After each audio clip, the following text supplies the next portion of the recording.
So one thing is we start with data. What do we know?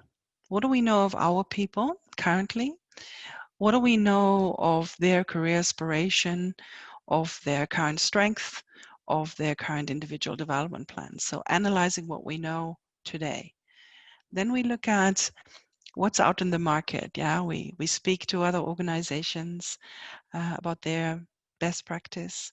We try and understand what are they trying to do, what is the culture they're creating, and what can we learn from that. And then we bring that in-house and match that against our culture and our leadership attributes and our passion for engagement. And we say, what of those elements might be doing something for us?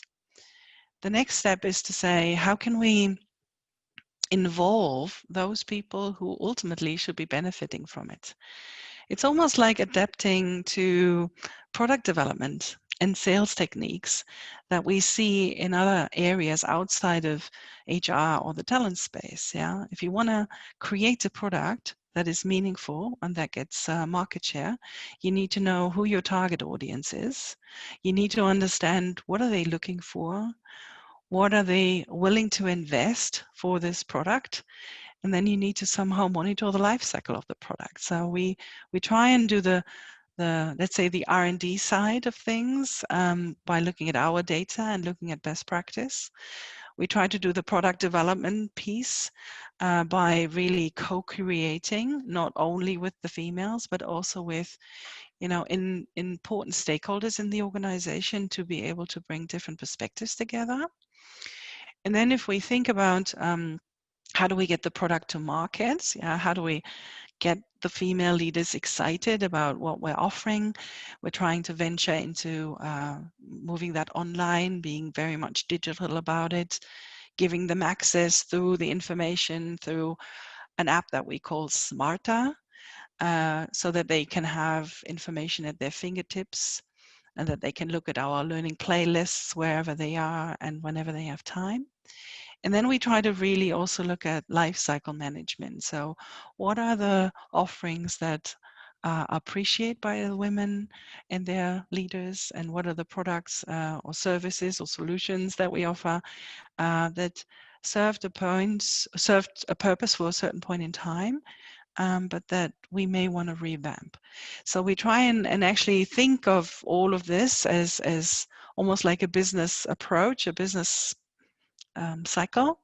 We try to feed it with data, and we try to listen and feel the pulse.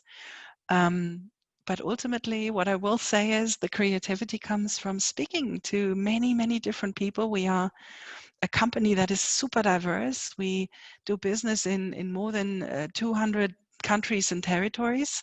We have people that have so many different backgrounds and so many different passions. So I'd say the simplest answer to your question is listening. Yeah, we listen, and we listen to really hear. We don't listen to respond. And I think that's helpful.